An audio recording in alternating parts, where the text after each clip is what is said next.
జై శ్రీరామ్.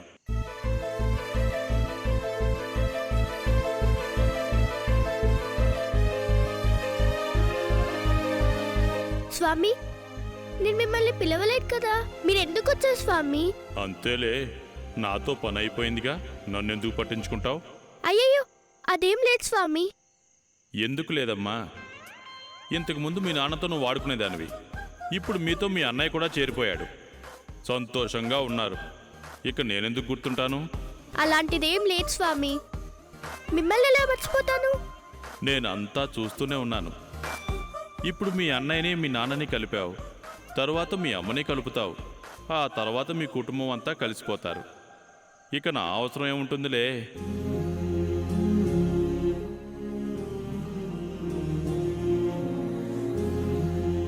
అమ్మా అను, ఎందుకు ఏడుస్తున్నావు?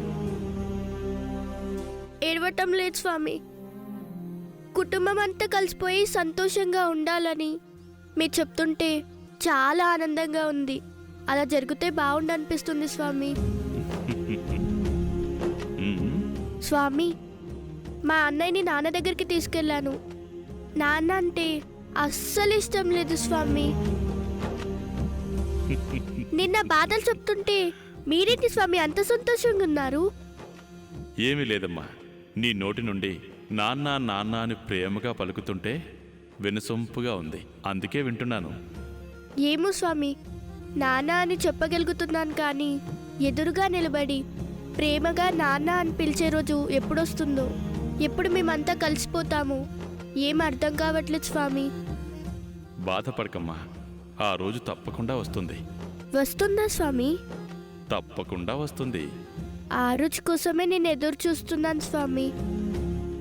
ఆ సీతారాములు నీకు అన్యాయం చెయ్యరమ్మా, న్యాయం జరిగేలా చూస్తారు.